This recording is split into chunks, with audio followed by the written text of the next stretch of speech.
Bonjour, Éric Nicolas de l'Est républicain, ravi de vous accueillir pour notre second Face au lecteur.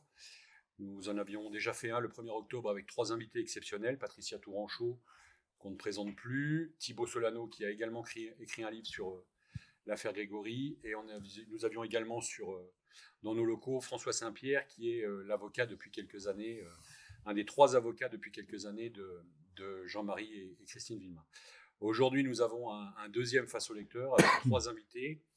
Christophe Gobin, journaliste à l'Est républicain, qui a longtemps travaillé dans les Vosges et avec lequel je travaille sur l'affaire Grégory, qui connaît l'affaire très très bien. Voilà. Maître Stéphane Jurana, qui est pénaliste au barreau d'Épinal, qui présente la particularité depuis une dizaine d'années d'aimanter tous les gros dossiers, même des dossiers nationaux. Il a défendu Francis Holm en 2017 à Metz dans le cadre du double meurtre de Montigny-les-Metz. Il sera encore l'année prochaine dans le dossier de Frédéric Péchier, l'anesthésiste de Besançon, qui est soupçonné d'avoir empoisonné plusieurs patientes. Voilà. Et Stéphane Jurana, depuis 2017, défend donc les époux Jacob, qui, le 14 juin 2017, ont été interpellés, placés en garde à vue, mis en examen. Et c'est donc Maître Jurana qui les défend. Et puis enfin, troisième invité, mais est-il besoin réellement de le présenter ? Michel Marie, avec lequel nous venons de déjeuner, a encore été interpellé par 4 personnes à table qui sont venues féliciter pour la qualité de son travail. Il a travaillé pendant 45 ans au Nouveau Détective, qu'il a quitté en 2023. Voilà. Donc il a été sur tous les faits divers pendant 40 ans. Il était dans la vallée de la Vologne dès le lendemain du 16 octobre 84. Il a suivi tout le fait divers. Il était également en 1996, en décembre 93, à Dijon pour le procès de Jean-Marie Villemin. Et depuis la relance de l'affaire en juin 2017, il suit également cette affaire.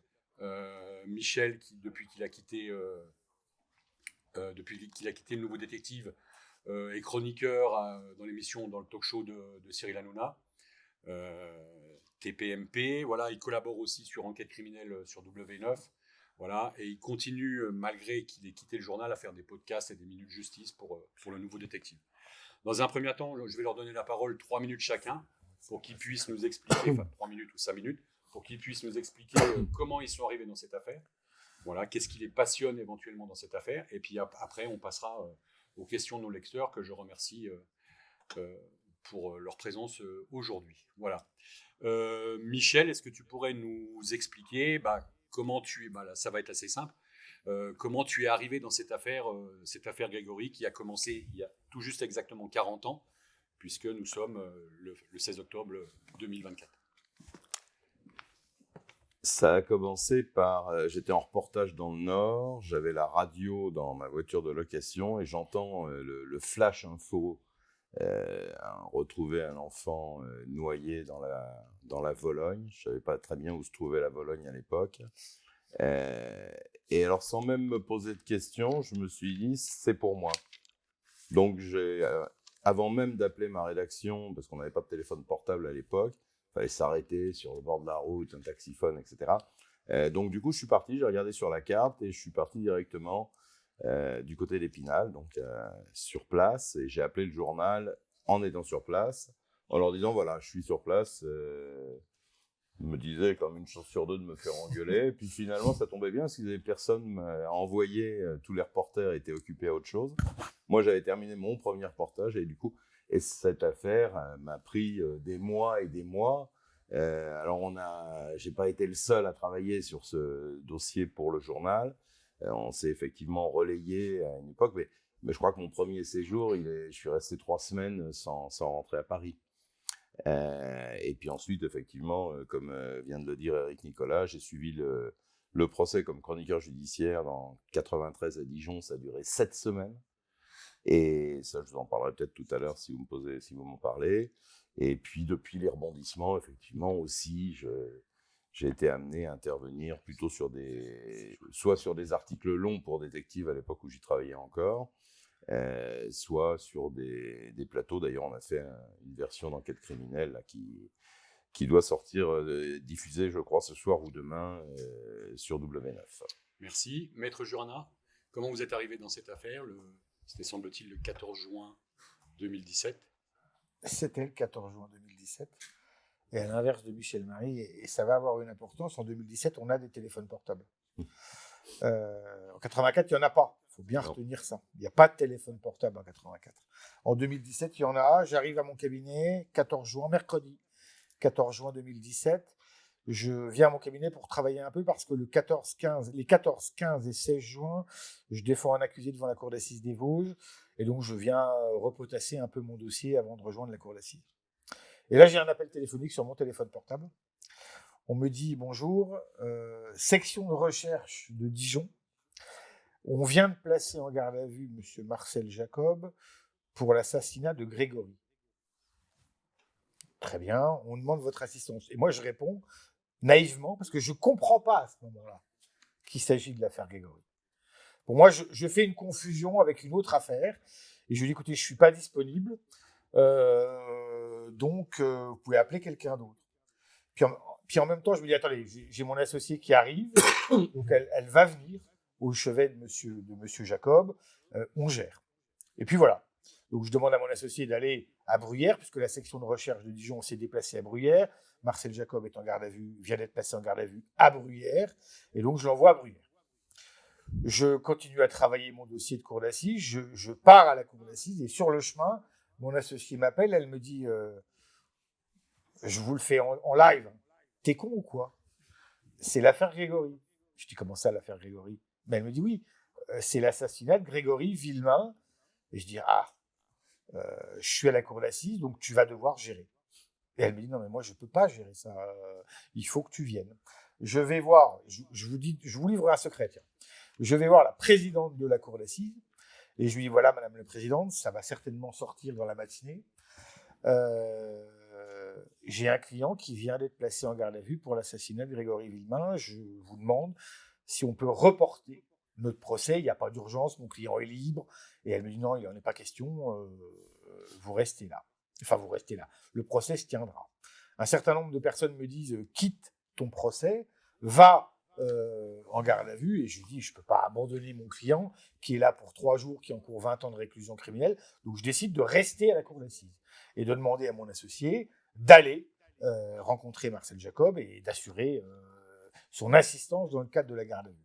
Évidemment, je crois que c'est vous d'ailleurs, l'Est républicain, qui lançait un flash, il doit être quoi, 11h, 11h30, midi. Vous voyez, fin de matinée, le flash info sort. Très rapidement, la préjudiciaire est au courant que c'est mon cabinet qui intervient. Et alors là, inutile de vous dire que je ne peux plus travailler à la cour d'assises, puisque mon téléphone portable sonne, ressonne, re-ressonne, vibre dans tous les sens, et que c'est compliqué. Pour autant, je reste à la cour d'assises, j'ai dit, et je préviens que je n'interviendrai que le vendredi, après ma plaidoirie, et que je rejoindrai Dijon. Voilà comment je suis arrivé dans l'affaire. Et pour l'anecdote, au moment où je plaide pour l'accusé que je défends devant la cour d'assises, je coupe mon téléphone, je le mets en mode avion, pour ne pas être dérangé. Lorsque je le rallume, 1h et quart plus tard, le temps de la plaidoirie, j'ai 200 appels en absence. C'est délirant. Et là, je prends ma voiture, seul, je prends la route pour Dijon. Mon associé me dit, Madame Barbier, présidente de la chambre de l'instruction de Dijon, t'attend pour entendre Marcel Jacob. Je dis, oui, je fais au plus vite. J'arrive à Dijon et j'arrive dans un quartier qui est bouclé. Il n'y a plus personne. Le quartier, il y a des barrières, des cars de CRS, des cars de police. Enfin, il n'y a plus personne. Le quartier est bouclé. Un périmètre de sécurité. C'est un périmètre de sécurité. J'ai l'impression qu'on est en train de juger les attentats du Bataclan. Du Bataclan. Enfin, c'est délirant. Je gare ma voiture au milieu de la route parce que il y a personne. Donc, je gare ma voiture au milieu de la route. Je descends de mon véhicule. J'avance. Là, une nuée de journalistes. Mais enfin, je peux pas vous dire combien. J'en sais rien. Mais des dizaines et des dizaines, voire des centaines. Et à un moment donné, j'ai l'impression que mes pieds ne touchent même plus terre. Ils m'escortent jusqu'à la cour. Quand je rentre dans la cour, je me sens soulagé. Parce que la cour est totalement calfeutrée. Je ne mes souvenirs, toutes les fenêtres sont opacifiées pour que personne ne puisse voir ce qui se passe à l'intérieur de la cour. Et là, j'arrive et je me dis, waouh. J'arrive dans le bureau de Madame Barbier, qui est en fait, c'est pas un bureau, c'est la salle qui a été aménagée par la chambre de l'instruction de la cour d'appel de Dijon pour l'affaire Grégory. Parce qu'il y a une salle, c'est en sous-sol pour tout vous dire, il n'y a pas de fenêtre, ou très peu de fenêtres. Et cette salle a été aménagée que pour traiter l'affaire Grégory. Je rentre et je vois Madame Barrier qui manifestement est impatiente et je lui dis, Madame, nous allons pouvoir discuter. Parfait. Christophe, est-ce que tu peux nous raconter comment tu en es venu à t'intéresser à cette affaire Grégory ? Alors c'est un peu moins spectaculaire, c'est un peu plus nébuleux, un peu plus flou, quoi. Moi, le 16 octobre, j'avais 17 ans. L'affaire Grégory, je suis originaire de Dijon, mais à ce moment-là, donc là où une partie de l'affaire s'est déroulée, la partie procédure, juge Simon et tout ça, mais moi, l'affaire, elle ne m'avait pas... À 17 ans, je passais le bac, j'avais déjà pas mal à faire avec le bac, c'était pas gagné d'avance, donc l'affaire Grégory, savoir qui était le coupable, ça passait vraiment en dernière position de mes préoccupations, et pour tout dire, j'arrivais pas à comprendre l'engouement qu'il y avait autour de cette affaire. Je le percevais parce qu'effectivement, c'était à la télé tout le temps, et à la radio, c'était pas possible d'entendre quoi que ce soit, de passer une journée sans entendre parler de l'affaire Grégory. Et bon, j'avais l'image de Muriel Boll disant que son beau-frère est innocent. Pour moi, ça me semblait un peu... Il y avait un côté fantasia chez les ploucs que j'arrivais pas à comprendre. J'arrivais pas à comprendre qu'on se passionne là-dessus. J'avais complètement tort. Et puis les hasards de la vie ont fait que je suis devenu journaliste et que je suis devenu journaliste à Épinal, à la Liberté de l'Est, dans lequel il y avait plus beaucoup de journalistes qui avaient travaillé, mais il y avait un photographe qui avait bossé sur l'affaire Grégory, qui est Patrick Glaise, qui est l'auteur de la photo, la fameuse photo où on voit deux pompiers, un qui prend le gamin qui le passe délicatement à un autre, quoi. Il m'a raconté un peu l'histoire de cette photo. Il se trouve aussi que moi j'étais au fait divers à Épinal, donc il y avait alors pas de policiers parce que c'était la PJ, mais il y avait des gendarmes, au moins 2 gendarmes que je connaissais ou que j'ai après fréquenté qui m'en ont un petit peu parlé. Il y avait un greffier aussi qui avait connu l'affaire. Bon, ça m'intriguait, mais sans plus. Ce qui m'intriguait le plus, c'était Patrick Glaise avec sa photo et puis la manière dont il l'avait pris, parce qu'il y avait quelque chose de vraiment, comme les premiers journalistes de l'affaire. C'est vraiment la photo qui... alors toi, c'était le Flash Info, mais pour Laurence Lacour, qui était d'Europe 1 à ce moment-là, c'est peut-être son Flash Info d'ailleurs, peut-être que tu entends, c'est vraiment la photo qui l'a attiré. Donc il m'a révélé un peu les coulisses de la photo. Puis voilà, puis moi j'ai eu un peu à traiter le demi-timbre, les investigations autour du demi-timbre. 2000. Autour de 2000, ouais. C'est la première réouverture de l'affaire pour procéder à des expertises ADN sur le demi-timbre qui était collé sur l'enveloppe qui contenait la lettre de revendication. C'est 2000. J'avais couvert, mais c'était plutôt mon collègue, on était 2 au fait divers, qui était plus ancien que moi, qui avait couvert ça. Et arrivé 2004, où il allait avoir le 20e anniversaire, et... je m'étais dit que de toute manière, on allait faire des papiers. Souvent, les anniversaires, bizarrement, on les voit arriver au dernier moment. C'est souvent le 14 ou le 15 octobre qu'on va se rendre compte que, oui, dans 2 jours, c'est le 16, il va falloir faire quelque chose. Donc, pour pas me retrouver comme ça, un peu coincé, et qu'on me demande d'aller faire un micro-trottoir, c'est-à-dire interroger les gens à l'épanche sur Vologne, où ils ne veulent plus voir un seul journaliste, quoi. Je m'étais dit que à ce moment-là, l'affaire, elle était complètement morte. C'est-à-dire, elle avait été refermée suite au demi-timbre, puisque ça avait rien donné. Et elle intéressait plus personne, cette affaire-là. Elle était rangée, la prescription commençait à courir, et il n'y avait plus une seule investigation dessus, quoi. C'était l'époque aussi, alors il n'y avait pas encore il commençait à y avoir des portables en 2004, mais il n'y avait pratiquement pas d'internet. Et je m'étais dit, non. Même dans les Vosges, j'en avais, Christophe. Souviens-toi, tu démarrais. Ah oui. T'as encore des cheveux. Et j'avais pris comme parti pris d'essayer de retrouver tous les protagonistes, enfin les principaux protagonistes de l'affaire, pour savoir ce qu'ils étaient devenus. La base, c'était ça. Pas tant pour investiguer, savoir qui avait tué l'enfant, et puis dans ma tête, c'était d'essayer de comprendre pourquoi cette affaire elle était unique, ce que j'avais pas compris quand j'avais 17 ans. Essayer de comprendre pourquoi tant de gens s'y étaient intéressés, et ce qui avait de si fascinant que ça, quoi. Donc effectivement, j'ai rencontré les principaux protagonistes.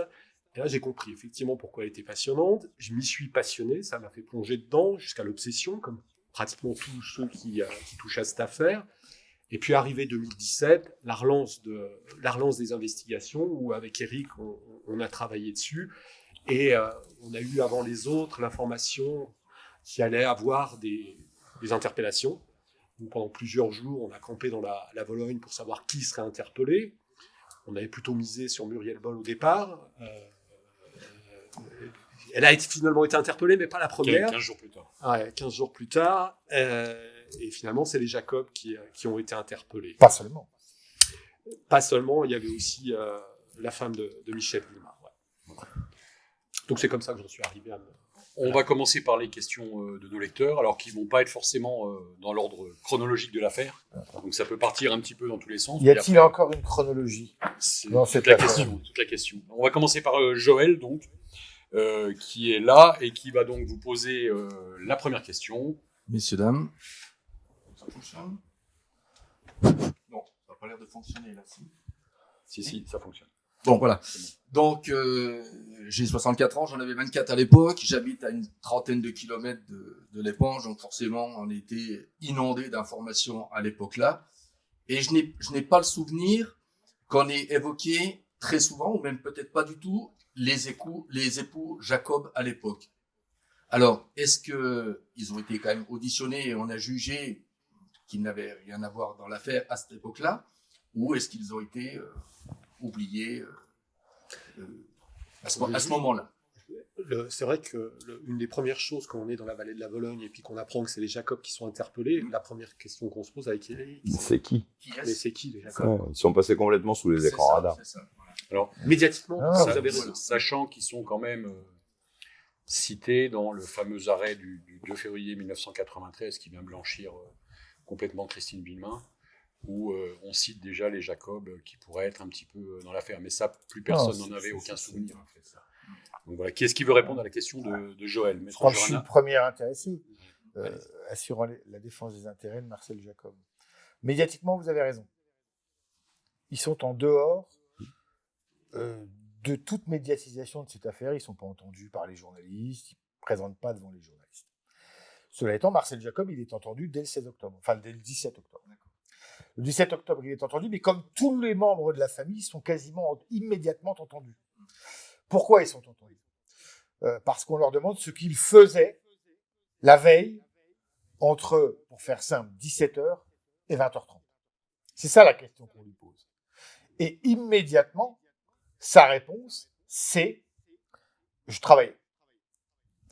Ça va être vérifié, on a un procès-verbal du 20 octobre 84, donc on est 4 jours après les faits, où effectivement son alibi, puisqu'il avait déclaré qu'il travaillait, il y a une perquisition qui a lieu à son domicile, mais comme au domicile de tous les protagonistes de l'affaire, quand je dis tous les protagonistes, c'est toute la famille, au sens large, qui vient dire oui, il travaillait, et un procès-verbal que j'ai ressorti, puisque manifestement certains l'avaient soit oublié, soit mis de côté, j'y reviendrai peut-être tout à l'heure, où il est indiqué alibi vérifié auprès de l'employeur exact. Donc, les époux Jacob sont dès le départ, mais comme tout le monde, entendus, puis ça s'arrête là. Ça s'arrête là parce qu'ils ont un alibi en béton. C'est marqué alibi vérifié. Je crois pas. Auprès de l'employeur. Je crois qu'il y avait un problème. Je connais alors. Ce sont les gendarmes qui vérifient. Les gendarmes vérifient les alibis de 59 personnes, Oui. en passant très souvent des coups de fil en n'allant pas sur place. Et effectivement, l'alibi de Marcel Jacob, comme l'alibi des 58 autres, est vérifié auprès de l'employeur. Alors, Parce qu'il me semble, excuse-moi de te couper, mais il me semble qu'à l'époque, il y avait une polémique sur ce point où on se disait qu'il avait pu s'absenter et revenir. mais la une polémique, réunion elle n'arrive pas en 84. La polémique, elle arrive en 1993. Oui, peut-être, mais C'est-à-dire que dans l'arrêt, on ne c'est peut pas dire que référence. l'alibi est vérifié à non, partir mais- du moment où on ne sait alors- pas s'il a pu sortir ou On pas ne sait pas sortir. comment il a été Attendez. vérifié. En 84, 20 octobre 84, il y a un procès-verbal dans le dossier que j'ai exhumé. Vous vous en souvenez en On dit pas le 2017. contraire. Oui. Je l'ai exhumé parce que tout le monde me disait ça n'a pas été vérifié. C'est faux. Ce procès-verbal, c'est un tableau avec effectivement une cinquantaine de personnes. Non, mais on est d'accord. Non mais attendez, je vais au bout. Et la phrase exacte, c'est alibi vérifié auprès de l'employeur exact. Moi, ce que je dis, c'est pas le Attendez, contraire. comment ça s'est passé la vérification? Parce que c'est ça votre question. Comment on vérifie? Marcel Jacob me dit et me certifie, comme 12 autres personnes, que 2 gendarmes se sont rendus dans l'usine à laquelle il travaillait, ont entendu les collègues, ont entendu le responsable qui a dit Marcel Jacob. Mais ce n'était pas le seul, puisqu'il y avait d'autres protagonistes de la famille qui travaillaient dans la même usine. Je crois qu'ils étaient 6. Donc pour les 6, on a vérifié l'alibi. Bah, lui, il n'était pas de cette équipe, donc je ne peux pas vous dire s'il travaillait. Lui, j'en sais rien. En ce qui concerne Marcel Jacob, les témoignages sont clairs, nets et précis. Il ne s'est pas absenté. Voilà, à l'époque, comment on vérifie. Alors, ce qu'on me dit aujourd'hui, on me dit il n'y a pas de procès-verbaux. Oui, il faut se souvenir d'une chose. En 84, il n'y a pas de téléphone portable, mais en 84, il n'y a pas d'ordinateur. Les procès-verbaux se font à la machine à écrire. Avec, si vous voulez, le carbone. 5 exemplaires. Et donc, quand tu fais une erreur sur une lettre, il faut tout déchirer. Donc, les gendarmes, ils y allaient, ils prenaient les renseignements et ils faisaient un PV pour tout le monde en disant vérifier auprès de l'employeur exact. Voilà. Donc, l'alibi de Marcel Jacob, et on rentre dans le vif du sujet, il est dès le 20 octobre 84 vérifié et il est certifié exact. Ouais. Et ça n'est qu'en 93 où Ouais. peut-être qu'il a pu s'absenter. Bah oui. Ce que j'arriverai en 2017 à la réouverture à prouver que c'est faux. On ne pouvait pas s'absenter. Il y a eu des auditions. Oui, les gens lui à ma disaient- demande. Il ne se souvenait plus vraiment. Enfin, 20 C'était- ans c'était- après. c'était Alors, un peu 30 ans compliqué. après. Vous voulez qu'on aille en 2017 tout de suite? Non, Non, mais on n'est pas dans l'ordre chronologique, Non, mais on peut y aller tout de suite. on reviendra Moi, peut-être- je suis prêt. On reviendra peut-être tout à l'heure sur cette En tout année. cas, le Marcel problème, Jacob, c'était on, posé. on va avancer et partir avec. Mais ce qui explique quand même ça, qu'on Laurent. ne se soit pas tourné vers Marcel Jacob tout de suite. Mais on ne peut pas se tourner contre lui. Il a un alibi béton. C'est-à-dire qu'on Non, non, on a il a un tourné alibi, autour. Visiblement, le Béton. juge Simon tournait autour. Quand il a repris l'affaire, il a tourné autour.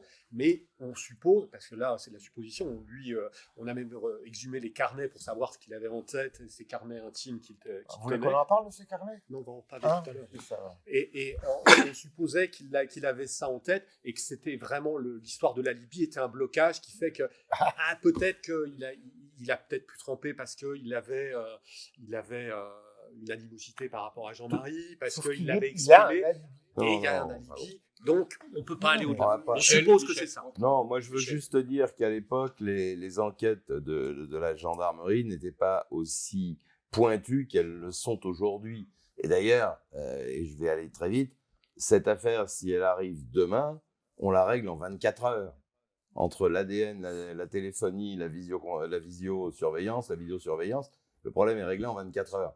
Bon, sauf qu'on était en 84, qu'il n'y avait pas tout ça, et que les gendarmes n'avaient pas l'expérience qu'ils ont aujourd'hui. Voilà. Et on va aller plus loin. Si on a les techniques d'aujourd'hui, il n'y a pas d'affaire Grégory. C'est-à-dire qu'il n'y a pas d'assassinat de Grégory Villemain. Parce que le corbeau, dont on sait que ça commence en 1981, il est démasqué en 48 heures. Puisque aujourd'hui, avec les technologies qui sont les nôtres, on arrive à remonter tous les appels téléphoniques Ouais. sans aucune difficulté. Donc, mais vous pouvez faire appel masqué. Vous savez, sur vos téléphones, vous pouvez faire masquer mon numéro. Bon, Ça bon, sert bon. à rien, hein. On remonte quand même. Donc vous remontez, Mais bon, vous là, identifiez le corbeau, il n'y a pas d'assassinat. Laurence, on vous écoute. Votre question. Bonjour. Moi, c'est plutôt par rapport à Muriel Boll. Parce qu'on a tous une opinion sur qui a tué, qui a camouflé et tout ça. Mais Muriel Boll, je pense que le jour où elle se décidera de parler vraiment, il y aura déjà une bonne solution. Mais elle a déjà parlé. Alors, Oui, elle a déjà parlé. Mais madame, Mais elle parle sans parler. Est-ce qu'elle dit la vérité Alors, ou pas? bon. Et en 2017, il y a eu un vice de procédure. Et donc, du coup, elle a été innocentée ou presque. Non, pas innocent. Mais est-ce que Pas tout à fait vraiment comme ça. le doute est levé sur sa participation et aussi sur les époux Jacob? Pour en revenir à Muriel Boll, donc on rappelle que Muriel Boll, le 2 novembre, fait des aveux. 84. 84 fait des aveux alors qu'elle est entendue par les gendarmes. Elle est entendue comme témoin, qui à partir de 13h30 la place en garde à vue. Voilà. Et elle explique que Bernard Laroche est venu la chercher à la sortie du collège, qu'ils sont partis à l'éponge, que Bernard Laroche est parti tout seul et est revenu avec un enfant, d'accord, qui sont partis, ils sont allés dans un autre village, qui sont arrêtés, que Bernard Laroche est parti avec cet enfant et est revenu tout seul. Ces déclarations du 2 novembre sont confirmées dans le bureau du juge Lambert le lundi 5 novembre au matin. Le juge met en examen et fait écrouer, fait interpeller et écrouer Bernard Laroche. Voilà. Et Muriel Boll, le lendemain matin, reviendra pour voir le juge, pour revenir sur ses déclarations, après une soirée passée en famille, sur laquelle tout le monde a pu discuter. Voilà. Depuis novembre 84, Muriel Boll est toujours restée sur cette position. Voilà. Effectivement, elle a été mise en examen en juin 2017. Voilà, elle a fait un petit peu de détention, elle a été remise dehors, et là, sa mise en examen a été annulée, ainsi que sa garde à vue, ce qui ne change absolument rien à ses déclarations, puisque les déclarations où elle vient accabler Bernard Laroche sont antérieures à sa garde à vue et postérieures, puisqu'elle les répète le lundi matin dans le bureau du juge Lambert. Sauf que ça a été annulé, ça on est bien d'accord. Ça a été annulé. C'est Voilà. bien Quelle est votre position sur Michel, quelle est ta position sur Muriel Boll? C'est compliqué parce que à partir du moment où la procédure a volé en éclats, c'est compliqué de dire elle a dit la vérité ou elle a menti. Bon, moi, de façon plus pragmatique, cette jeune fille, à l'époque, elle avait 15 ans, est placée en garde à vue par les gendarmes.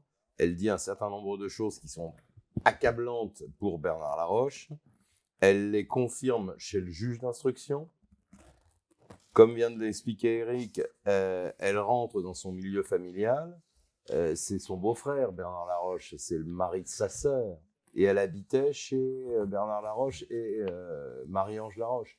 Donc, inutile de vous dire qu'on peut imaginer, je ne sais pas, j'y étais pas, mais on peut imaginer qu'elle n'a pas passé un bon moment parce qu'elle est celle qui envoie en prison Bernard Laroche par ses déclarations.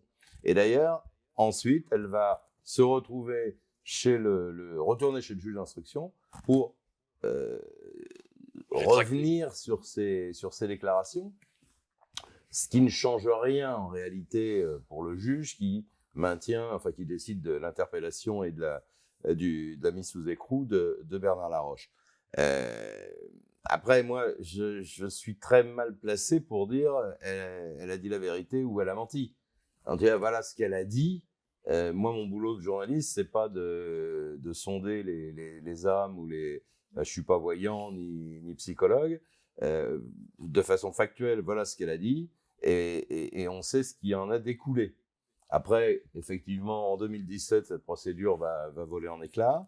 Et puis, je pense qu'en plus, si vous voulez, on a été rechercher les gens il avait quel âge tes clients 75 ans 73 En 2017 Oui. 73 ans. On va rechercher des gens qui ont 73 ans. Muriel Boll, qui avait 15 ans, mineur à l'époque, qui en avait 40 ou 48. Il y a un moment où c'est plus possible, en fait, presque humainement. C'est très compliqué, me semble-t-il, de reprendre en audition ces gens qui ont dit ce qu'ils ont dit et avec les conséquences que ça a eu, parce que toute cette histoire a quand même entraîné la mort de Bernard Laroche. Et qui était le seul suspect à ce moment-là. Christophe? Moi, je suis assez d'accord. On n'est pas là, nous, pour sonder les reins et les cœurs. Non. Et elle a dit tout et son contraire. Donc, forcément, à un moment donné, elle a dit la vérité. Le tout, c'est de savoir quand. Et ça, je pense que c'est pas elle qui nous apportera le fin mot de l'histoire. Parce que là, elle est actuellement sur une position qu'elle tient depuis 40 ans, qui est de dire que son beau-frère est innocent, qu'elle l'a accusé sous la pression des gendarmes. Mais si demain, elle venait dire « non, finalement, j'ai dit la vérité », quelle valeur ça aurait, quoi. Pas Donc, grand-chose. je pense qu'on peut plus compter sur elle pour nous éclairer. Et malheureusement, elle sait, quoi. Et elle a dit tout et son contraire. Mais il ne faut pas compter sur elle pour ça. Vas-y. Sur Muriel Boll, votre question, c'était est-ce qu'on va l'entendre, etc. Je crois que c'est la personne qui a peut-être été la plus entendue dans ce dossier. Pourquoi ? Parce qu'elle donne une version qui va bien à l'accusation. Alors, ça dépend de quel moment on se situe dans l'accusation, vous l'avez compris.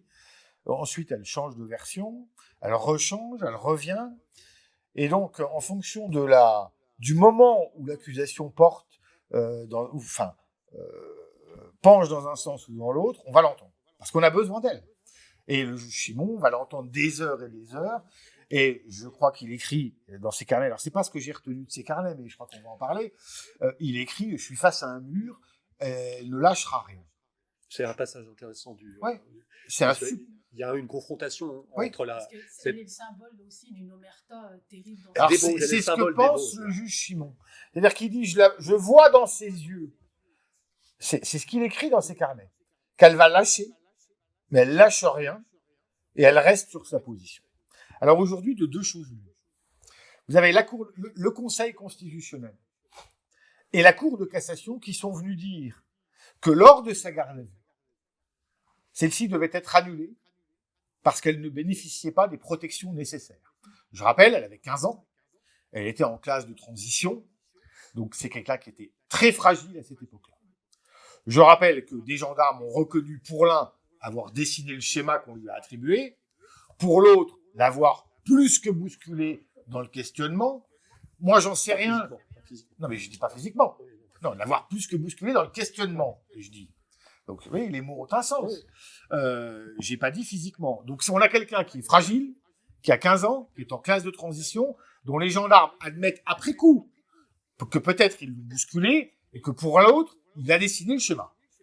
Donc, on a des questionnements. La Cour de cassation annule tout ça en disant qu'elle n'avait pas d'avocat, on n'a pas les garanties suffisantes pour donner du crédit à 100% à son propos.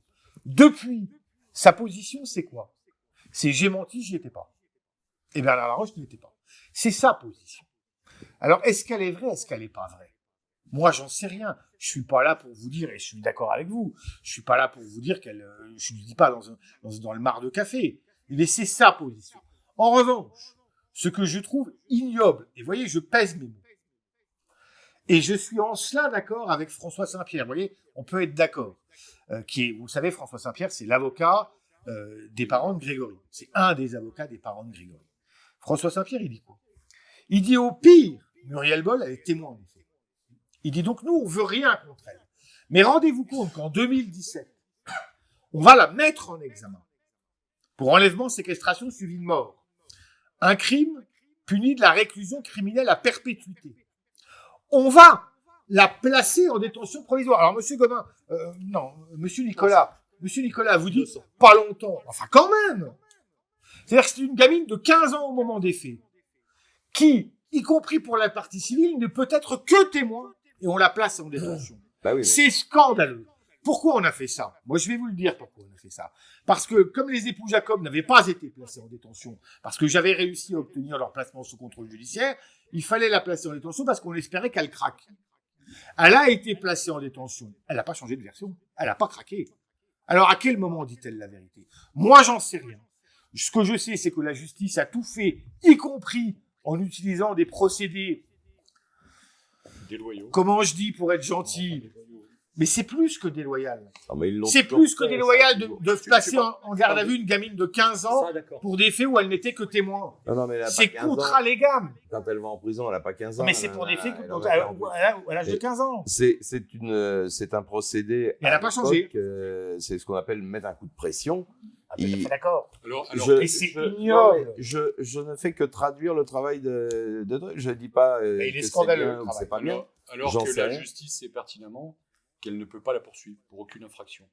Parce Non, que pas qu'on a 15 ans. au moment de l'enlèvement par Bernard Laroche, elle n'a aucunement conscience qu'elle assiste à un Non, enlèvement. mais elle est en aucun La cas seule complice. infraction qu'on peut éventuellement lui reprocher, On est c'est d'accord. le lendemain la non-dénonciation de crime, qui est une infraction complètement prescrite. Mais La c'est justice ne prescrit, peut elle rien ne peut contre pas être Muriel. placée en Non, mais détention. Je suis Donc, tout à fait d'accord. artificiellement, et c'est pour répondre à la question de Oui, madame, oui, moi aussi. artificiellement, on la place en détention pour la faire craquer. C'est ça. Force est de constater qu'elle n'a pas craqué. Donc, est-ce qu'elle dit pas la vérité aujourd'hui? Moi, j'en sais rien. Mais je me dis que quand même, on a tout mis en œuvre pour qu'elle craque. Et elle craque pas. Anna, Avant de poser ma question, je voudrais faire un parallèle par rapport à la question de madame à côté de moi. Au sujet du témoignage de Muriel Boll, il y a quand même eu le témoignage de voisins, des parents du petit Grégory, notamment la fermière qui n'a pas révélé au tout départ qu'elle avait croisé une voiture verte avec quelqu'un qui ressemblait farouchement à Bernard Laroche et avec une jeune fille rousse, parce que tout simplement elle trompait son mari. Il y a eu des témoignages derrière. Est-ce qu'aujourd'hui, et plus globalement j'en reviens à ma question, comment aujourd'hui juridiquement on peut faire avancer l'enquête, parce qu'il y a quand même... Est-ce que Muriel Boll, finalement, ne souffre pas de stress post-traumatique? Est-ce que c'est pas quelqu'un qui en fait, a eu un lavage de cerveau? Toute la Il y a beaucoup de questions, difficulté, désolée. toute la difficulté dans cette affaire, et vous venez de mettre le doigt dessus, c'est que le principal suspect a été assassiné. Cette infirmière dont j'ai perdu le nom, qui trompait effectivement son mari, a croisé une voiture qui est une 305. C'est la fermière. L'infirmière. C'est la fermière. Non, c'est une Agriculture. Fermière. Infirmière. Pardon. C'est une infirmière On va aussi. pas Il y avait donner de des nom. vaches. On va pas donner de nom. Bon, C'est la peu fermière importe. qui habite à côté de Ce chez que je nous. veux dire, c'est Madame que Collin. cette femme désigne quelqu'un qui est aujourd'hui décédé, enfin, qui a été tué très vite. Et d'ailleurs, je ne sais plus à quelle occasion, j'avais dit, en tuant Bernard Laroche, Jean-Marie Villemain a tué le dossier. Parce que peut-être qu'un autre juge aurait pris les choses différemment, reconstruit la procédure, et peut-être, in fine, replacé Bernard Laroche en détention, et il aurait été jugé. D'ailleurs, au moment où Bernard Laroche est remis en liberté, il est toujours inculpé. À l'époque, on ne disait pas mis en examen, on disait inculpé. Il était toujours inculpé, et quand il est mort inculpé. Alors, et toute la difficulté dans ce dossier, c'est le geste dramatique qu'a commis Jean-Marie Villemain. On peut le comprendre intellectuellement, on peut le comprendre. On lui désigne le tueur de son fils. On lui dit c'est lui, on le met en prison, puis on le relâche. Donc il ne comprend pas. Et il va régler son compte. Et en réglant ses comptes, il a tué le dossier.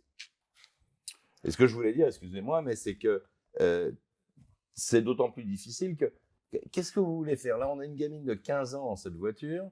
Admettons que ce soit ça, le scénario. Elle a 15 ans, elle est dans la voiture avec son beau-frère. Vous avez ce témoin qui désigne la voiture tardivement, qui désigne quelqu'un qui ressemble à Bernard Laroche tardivement, à un moment où il est mort. Qu'est-ce qu'on fait de ça?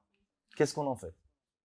La question que vous posiez, c'est Plus. qu'est-ce qu'il faut faire pour faire avancer l'enquête. Ouais. Vous l'avez assez résumé, quoi. C'est-à-dire que Muriel Boll, il ne faut pas compter sur Non.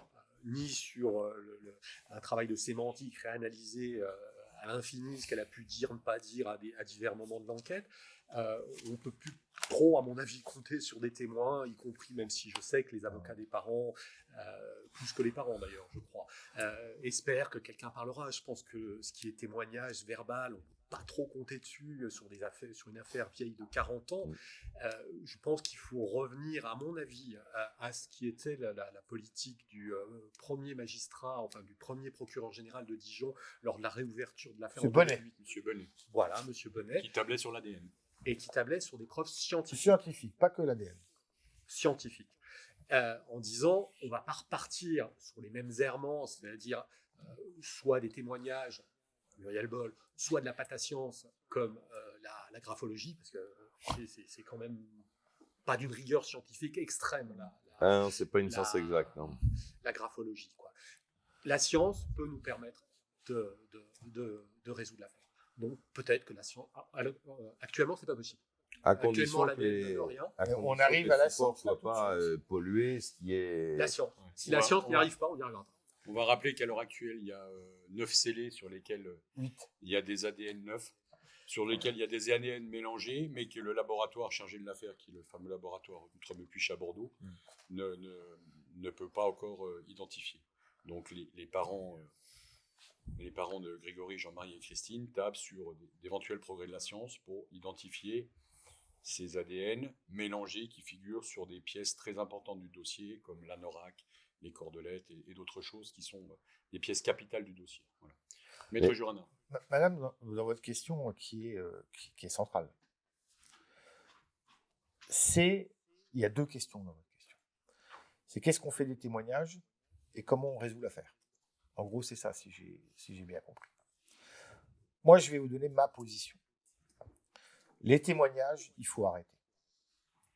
J'entends mes confrères, avocats de la partie civile, dire on supplie ceux qui savent de parler. Ça sert à rien. Parlons pas. Je vais vous dire les choses en toute transparence. Dès l'arrêt dont on me dit que c'est la Bible du dossier, l'arrêt de février 1993. Vous savez, cet arrêt, c'est l'arrêt de non-lieu au bénéfice de Christine Villemain, qui reprend les 25 charges qui pesaient contre elle et qui vient les anéantir les unes après les autres. D'accord ? Cet arrêt, qu'est-ce qu'il vient dire? Notamment sur les témoignages. Parce que vous le savez, une des charges qui pesait sur Christine Villemain, c'était les témoignages des filles dont on les a appelées les filles de la Poste, qui l'accusaient d'avoir posté le 16 octobre 84 aux alentours de 17h un courrier. Donc la charge qui pesait contre Christine Villemain, c'était que c'était la lettre de revendication. Il s'avère, et c'est ce que retient l'arrêt de 93, que ces témoins se sont soit trompés, puisqu'en réalité, c'était pas le 16 octobre, mais que c'était le 15 octobre, puisqu'elle postait, et ça a été vérifié, une lettre qui était une commande à Verbaudet, vous vous en souvenez, pour les connaisseurs de l'affaire, et que ceux qui étaient là tous les jours disaient l'avoir vu qu'une fois, donc, mais, parce qu'il y a un témoin qui aujourd'hui encore dit « c'était le 16 octobre, j'en suis certaine ». La chambre de l'instruction, enfin la chambre d'accusation à l'époque, dit « oui, mais vous ne l'avez pas vu le 15 octobre. Elle est venue une fois, c'était le 15, donc vous avez pu vous tromper. » Et donc, et ce que dit la chambre d'accusation, c'est attention aux témoignages. Dans cette affaire, vous avez des gens qui se trompent de bonne foi. Vous avez des dingues, parce qu'il y en a. Moi, je reçois des courriers très régulièrement de dingues qui me disent avoir été témoins de tel fait ou de tel fait. Et puis, vous en avez en procédure des dingues qui ont été entendus, qui croient avoir vu, qui n'ont rien vu. Donc, l'arrêt de la chambre d'accusation dit attention aux témoignages humains. Mais moi, je vais vous dire, ce qui était vrai en 1993, c'est encore plus vrai en 2024. C'est-à-dire qu'on est quasiment 30 ans après cet arrêt, qui déjà, 10 ans après les faits, disait il ne faut pas tenir compte du témoignage humain. Donc moi, j'ai la faiblesse de dire, mais c'est pas de la faiblesse, c'est de la prudence. On ne résoudra pas l'affaire Grégory sur un témoignage humain. C'est trop dangereux. On a tous attendu, et c'est quand même très malsain, au décès de Michel Laroche. On s'est dit, ça va libérer la parole de Michel Villemain. Vous voyez le lapsus. Au décès de Michel Villemain, on s'est dit... de camp, hein. Les grands-parents également. Non mais on s'est dit, attendez, on s'est dit, ça va libérer la parole des grands-parents. Au décès des grands-parents. Aujourd'hui, on me dit, c'était pas dans le bon ordre. Enfin, quand même, on a des décès, personne n'a parlé. Personne n'a rien dit. Comment voulez-vous qu'aujourd'hui, 40 ans plus tard, quelqu'un vienne dire quoi que ce soit? Et si tant est que ce soit le cas, quelle crédibilité on pourrait apporter à ce témoignage? Donc moi, je dis, mais comme M. Bonnet, procureur général, avant M. Bosc, à la cour d'appel de Dijon, comme Christophe Gobin, Artoum, attention. Cette affaire ne peut se résoudre que par la science. Alors la science, aujourd'hui, elle est claire. Il y a 3 éléments. 3. Je ne vous parle même pas de la graphologie. En 93, la reine dit... Non, on parle de la science. Non, mais en 93, parce que je rappelle, vous avez 7 experts qui attribuent la lettre de revendication à Christine Villemain. C'est une décharge. La chambre d'accusation écrit la graphologie. Ils ne l'écrivent pas comme ça, mais permettez-moi de vous dire, c'est de la merde. C'est pas comme ça que c'est écrit. C'est marqué, que c'est remis en cause, que ça sert à rien. En tout cas, c'est pas suffisant quand il n'y a que ça. Ah, c'est pas ce qu'ils écrivent. Non, mais moi je le dis. Ils écrivent que c'est de la merde. Alors, avec un terme différent. Ils n'ont pas tort. Ils disent que c'est pas fiable. Mais ils disent que c'est pas fiable. Et surtout, Mais ce qui n'est pas fiable en 93, il ne l'est pas plus en 2017 ou en 2024. C'est la même technique. Et surtout, on s'est aperçu, à l'occasion du procès notamment, et ça figure dans le dossier, qu'il y a plein de corbeaux dans ces villages. Ils ont tous, à un moment donné... Là, c'était que sur la lettre de revendication. Oui, d'accord, mais des lettres, il y en a eu... Enfin, la lettre de revendication, au jour où je vous parle, elle a été attribuée à 3 personnes différentes. Ce sont des personnes qui ont aussi bénéficié d'une scolarité identique Alors, dans les villages. Oui, ça et avait qui été. ont un mode d'écriture. Mais vous avez tout compris. Oui, ça avait été. Mais vous avez tout compris. C'est-à-dire que c'était... Vous savez, il y a eu une expertise en stylométrie. Vous vous souvenez, la stylométrie, c'est quoi? On le fait même pas en France. C'est en Suisse. Ça a coûté 38 000 euros, quand même. Ou 36 000, enfin, peu importe. Ça a coûté un paquet d'argent. Mais dès le départ, j'ai dit, mais ça sert à rien. Peut-être expliquer ce que... Oui, alors, la stylométrie, c'est étudier le style des lettres et d'essayer de l'attribuer à quelqu'un en fonction de son style. Ce que j'ai dit, mais vous pouvez relire tous mes interviews à ce moment-là, j'ai dit la même chose que vous. C'est Anna, c'est ça? Anna, j'ai dit la même chose que vous. J'ai dit, mais attendez, on se moque du monde. Ils habitent tous dans 20 km². Ils ont tous peu ou prou fréquenté les mêmes établissements scolaires. Ils ont tous peu ou prou eu les mêmes maîtresses. Ils ont tous peu ou prou travaillé dans les mêmes usines. Ils sont tous dans le même noyau. Donc, ils ont la même culture. Qu'est-ce que vous allez dépenser 36 000 ou 38 000 euros dans un truc qui ne donnera rien? Parce qu'ils ont tous le même style. Donc, aujourd'hui, la science, c'est quoi? Il y en a 3. Je reviens à mon propos initial. Pour moi, il y a, alors 9, pour moi c'est 8, mais peu importe. Il y a 8 ADN non identifiés, isolés, mais qui sont non identifiés. Ça veut dire quoi? Ça veut dire qu'ils ne matchent pas avec l'intégralité des personnes qui ont été prélevées, plus de 400. C'est-à-dire la famille, tous les acteurs de ce procès. Ça ne matche pas avec ça. Ça ne matche pas non plus avec le fichier national des empreintes génétiques, le FNAEG. Donc, c'est des gens pas connus. Donc, c'est des gens qui ne sont pas dans la famille, qui ne sont pas dans l'entourage et qui ne sont pas connus par la justice. Voilà. Alors, ça matchera peut-être un jour s'il y en a un qui se fait arrêter. Est-ce que ça peut pas être un pompier si on pense... Non, ils ont été prélevés, les tous, pompiers, tous. les juges, les avocats, les greffiers, les journalistes. Il y en a peut-être un dans le- Vous avez Il y a été peut-être prélevé, un dans vous. le lot qui n'a pas été prélevé. Oui, alors il y a peut-être un loupé. Mais en gros, Ouais, ouais. ça ne matche pas avec les plus de 400 ADN qui ont été prélevés. Ça ne matche pas avec le FNEC. Donc là, c'est pas une question de chance, c'est une question de chance. C'est-à-dire qu'il faut attendre qu'un jour ça matche. Puis après, on va les interroger, pourquoi il y a votre ADN sur tel élément, tel élément. Et puis, et c'est ça le plus important, il y a ce qu'on appelle les ADN mélangés. C'est-à-dire que vous avez, sur un certain nombre de scellés, des ADN mélangés. Et aujourd'hui, la science, au moment où je vous parle, mais peut-être que dans 6 mois, ce que je viens de vous dire ne sera plus vrai, c'est-à-dire qu'aujourd'hui, on n'est pas capable de les démêler. Je prends cette expression. De les démêler pour les isoler, les individualiser. Donc, on ne peut pas avoir de comparaison. Alors, on est capable d'exclure. Alors, on en a exclu plein. Mais pas Michel Villemain. Vous voyez, Michel Villemain, c'est le seul dont on dit, lui, il n'est pas exclu. Mais je ne peux pas vous en dire plus. Aujourd'hui, la science n'est pas capable de les démêler. Et alors, troisième élément scientifique, ben, c'est évidemment les analyses vocales. C'est-à-dire que, même si je vais vous dire ce que j'en pense dans 2 secondes, les analyses vocales, c'est-à-dire qu'on nous demande, on a aujourd'hui une étude de faisabilité pour savoir si la science a suffisamment évolué pour permettre d'identifier le corbeau. Mais j'ai envie de vous dire, à quoi ça va servir? Parce que des corbeaux, et là tu as raison Michel, moi j'en ai dénombré au moins 12. Personnes qui ont reconnu avoir joué au corbeau. C'est-à-dire qu'on a dans cette affaire un corbeau initial, puis ensuite ils vont tous jouer au corbeau, ou plus ou moins. On a un corbeau écrit. Il y a 3 lettres. Il n'y en a Oui. pas beaucoup de lettres, hein, il y en a 4. Et là, on sait que c'est la même personne. Ouais.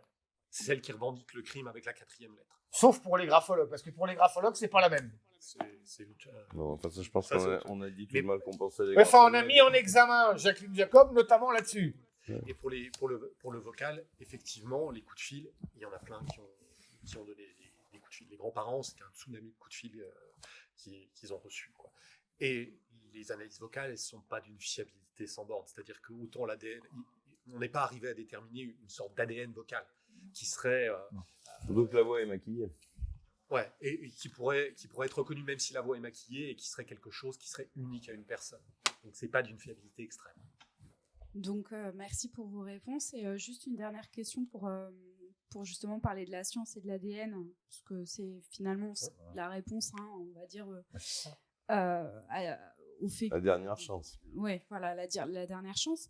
On sait tous que Bernard Laroche est né dans des circonstances particulières où sa maman est décédée en lui donnant naissance, en couche, tout en sachant que c'est le grand-père du petit Grégory avait couché avec sa maman.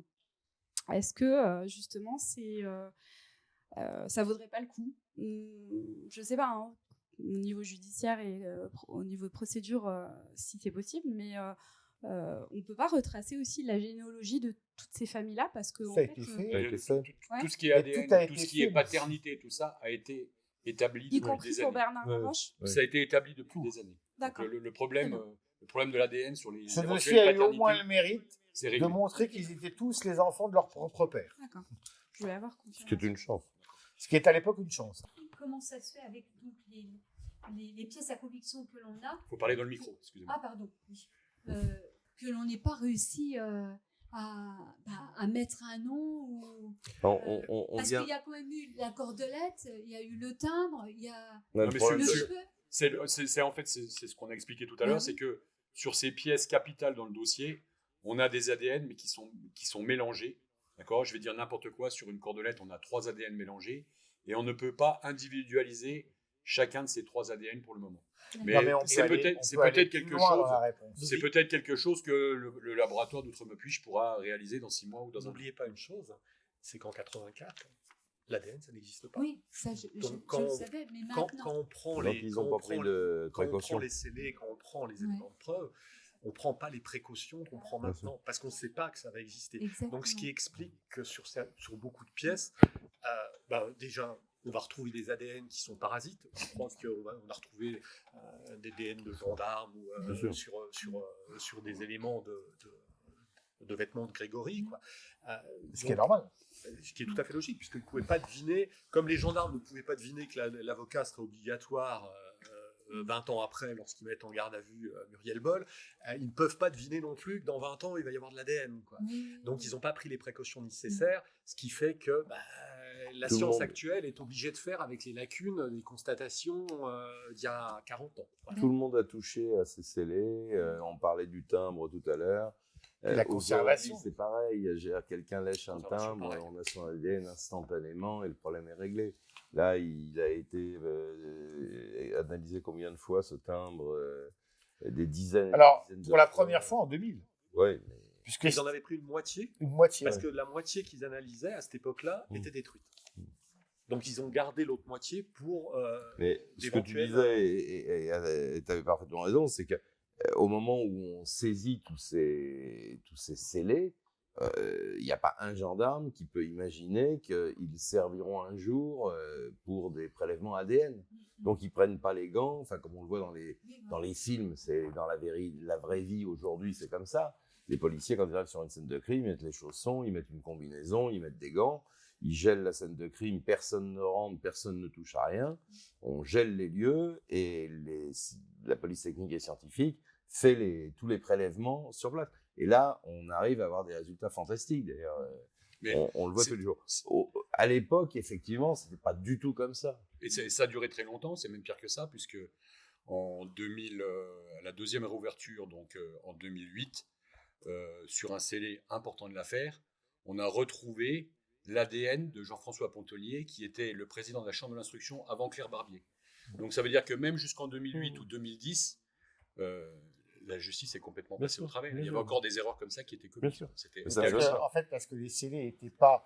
Aujourd'hui, la police scientifique, ce que vous dit Michel Marie, c'est vrai, vous voyez, il y a un gel de la scène de crime, ils arrivent tous habillés comme des cosmonautes, personne ne rentre, personne ne sort, les gendarmes font les prélèvements, et les prélèvements qui sont faits, ils sont immédiatement isolés, c'est-à-dire placés sous scellés, dans du papier craft, etc. À l'époque, vous aviez des scellés ouverts, c'est-à-dire que vous avez des lettres, vous aviez une pochette, la lettre agrafée dessus, scellée, tout le monde pouvait le toucher. Ne serait-ce que la photo, elle serait plus possible maintenant, ce ne serait pas 2 pompiers. Les pompiers n'iraient pas toucher le corps. Ah bah bien sûr. Ben non. Ce serait les gendarmes qui seraient allés, et puis il n'y aurait pas eu un photographe en bordure pour pouvoir prendre des photos. On aurait été à des kilomètres. Johan, une question ? Moi, il y a quelque chose qui m'a interpellé dans cette affaire, c'est... J'avais une question par rapport au juge Jean-Michel Lambert, qui a été propulsé en 1984 sous les feux des projecteurs dans l'affaire Grégory, et qui, suite à la relance de cette affaire en 2017, s'est suicidé un mois après. Alors, je ne sais pas si c'est... Quelle était votre question C'était justement ma question. D'accord. Bah, c'est vrai, ce que vous venez de dire est exact, mais effectivement, je ne sais pas quelle est votre question. Vous voulez savoir pourquoi il s'est suicidé ? Oui, ça n'avait pas un rapport avec... Ben, il l'a écrit. Il le dit, oui. Dans les lettres qu'il transmet au moment de son suicide, il explique que c'est la relance de l'affaire qui est intervenue un mois avant qui le pousse à faire ce geste. Non, c'est pas du tout ça qu'il dit. Il dit, non mais le courrier est précis, il dit, la réouverture, tout le monde sait comment se terminera cette réouverture, ça frappe shit, donc la réouverture de 2017, il avait donc totalement raison. Elle n'est pas refermée, pour l'instant on ne sait pas. Ah bah si, Je veux dire, 2017, c'est pas fini. ce que- hein. C'est parce que. c'est pas- Non, mais ça- on parlera sur peut-être de 2017. 2026, Oui, d'accord. 2027. Ouais. Mais ça l'est. Oui, Bon, vous êtes mieux placé que moi, mais Oui, non. Ok. la réouverture, tout le monde sait comment elle se terminera, ça fera pchit. Il faudra trouver un bouc émissaire, et je sais sur qui ça retombera. Et je ne le supporte pas. Parce que le juge Lambert avait compris que 2017, c'était du vent, que ça allait se terminer en eau de boudin, et qu'on allait encore lui remettre tout sur le dos. Mais c'est quand même à cause de cette lettre qu'il se suicide. Je voudrais ajouter quand même quelque chose. Quand même à cause de la réouverture. Il y a un écrit du président Simon, c'est ça, hein, qui fait des commentaires peu élogieux sur le travail du juge Lambert à l'époque de 84. Le juge Simon a pris l'affaire bien après, considérant que le juge Lambert n'avait pas forcément très bien fait son travail, ce qui n'est pas complètement faux. Or, le juge Lambert avait une très haute opinion de lui-même, et lorsqu'il a découvert le regard, les propos tenus par son successeur, il ne l'a pas supporté. Et vous savez comme moi, quand les gens se suicident, généralement, c'est pas une monocause, enfin, c'est pas pour une seule cause. Je pense qu'il y avait tout un tas de choses qui n'allaient pas à l'intérieur de lui-même, et que ça a peut-être été la goutte d'eau qui a fait déborder le vase, et effectivement, il s'est suicidé dans son appartement en 2010. Sur Simon, c'était les carnets, c'était les extraits de carnets C'est quand même. qui avaient été pris et qui ont été publiés par BFM à Oui, l'époque. mais il a pris connaissance du regard que portait le juge Simon sur lui, Oui, sur mais son c'est travail. vrai que c'était assez étonnant qu'il se suicide suite à ça. Je veux pas que ça. Oui, il y a vrai. Jean-Marie a totalement raison. Un suicide, c'est toujours multifactoriel. Il n'y a pas une raison. Mais il y a souvent un détonateur, quelque chose qui fait basculer, quoi.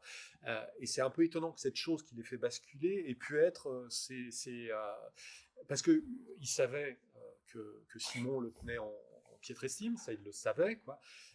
Il avait passé des épreuves plus terribles que cette publication sur BFM, sachant qu'en plus, en aparté, sur les carnets Simon, qui doivent faire à peu près 150 pages, entre 130 et 150 pages, il doit y avoir 4 ou 5 phrases sur Lambert.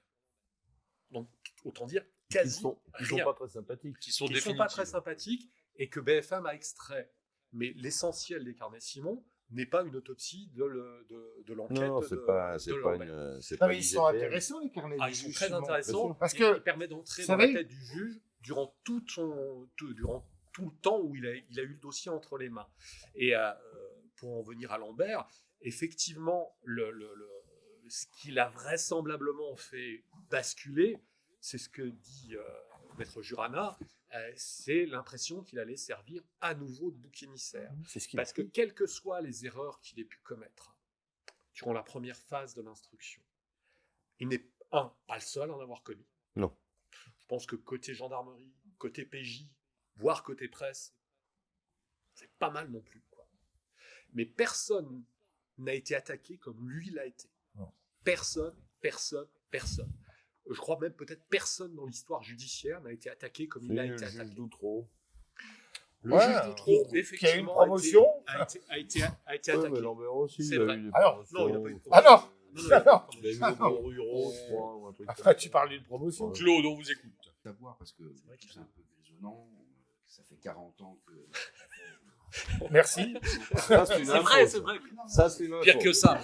On en parle encore. Je voulais savoir si elle nous passionne, bien entendu, tous. Et je voulais savoir si la nouvelle génération est tout aussi passionnée. Elle a pris ça Par l'affaire Grégory par l'affaire de Grégory que nous, on peut l'être. Je pense pas. Alors, sachant que beaucoup ont découvert l'affaire grâce à la série Netflix qui a été faite il y a 2 ou 3 ans. Elle restera dans l'histoire. Alors, Michel, qu'est-ce que tu peux nous dire sur la jeune génération? Je pense que la jeune génération pose un regard complètement différent, à la fois sur notre travail, sur les faits divers en général. Mais je pense que le fait divers intéresse la jeune génération. Le fait divers, en général, intéresse la jeune génération. Ça, j'en suis persuadé. Est-ce que l'affaire Grégory passionne les mômes de 15 ans, de 18 ans aujourd'hui? Honnêtement, j'en sais rien. Il faudrait faire un sondage. Mais cette affaire, quand même, elle est quand même incroyable. On est 40 ans plus tard. Moi, j'avais 28 ans quand j'ai mis les pieds pour la première fois sur les bords de la Vologne. J'en ai 68 aujourd'hui et je suis encore en train d'en parler quasiment in situ. Encore que ce soir, je vais sur Épinal. C'est quand même un fait divers. Il est unique dans les annales judiciaires.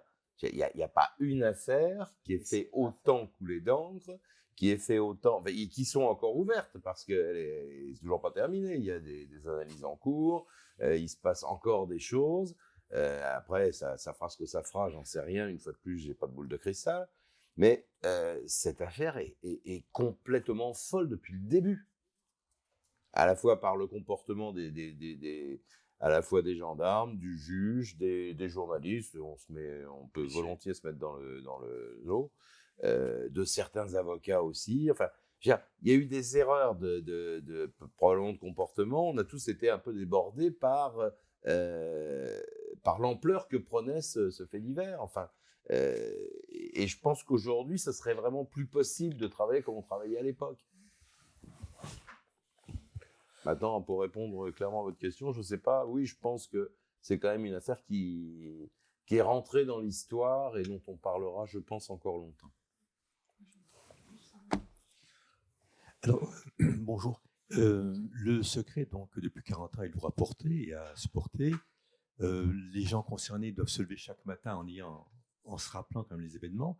Et ma question est la suivante. J'ai bien compris qu'il n'y aura pas de déclaration de vive voix et elle ne sera pas crédible de la part des intervenants.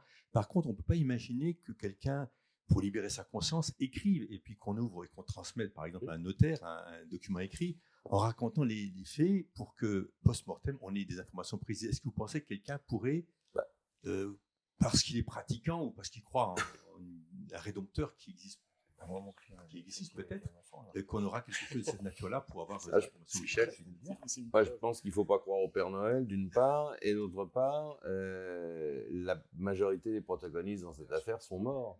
Donc, et plus le temps passe, plus ceux qui détenaient un éventuel secret de famille ont disparu. Les parents de Jean-Marie sont morts. Savent, partent. Les deux frères sont morts aussi.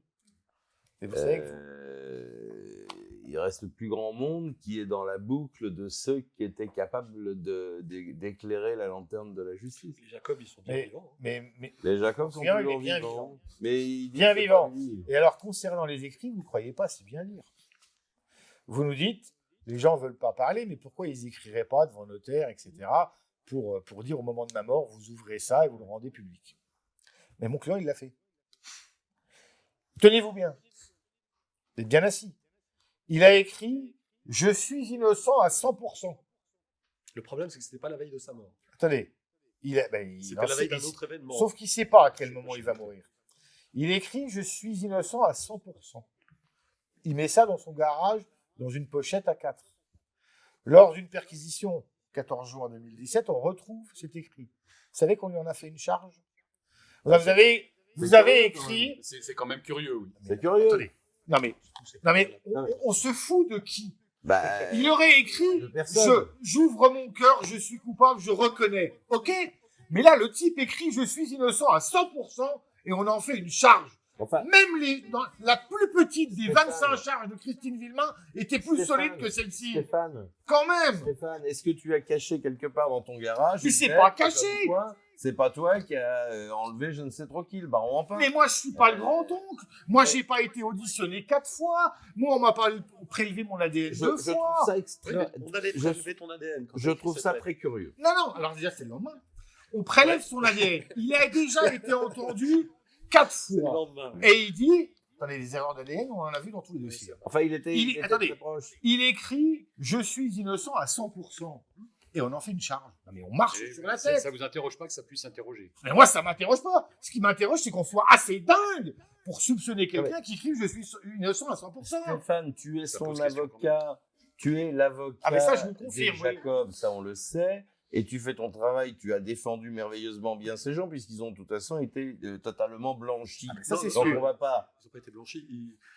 Bon, enfin, ils sont. Si, Il y a ils ont plus de été charges. blanchis. Ils ont été non inculpés. Oui, enfin, ils ont été. la remise en plus- examen a plus- été bon. annulée suite à des décisions de Alors, procédure. non, Maintenant, alors ça, je ne veux attends, pas le laisser attends, passer. Non. Alors, allez-y. Non, mais je vais y revenir. Là. Je reviens dans 2 secondes. Reviens-y si tu veux. De procès.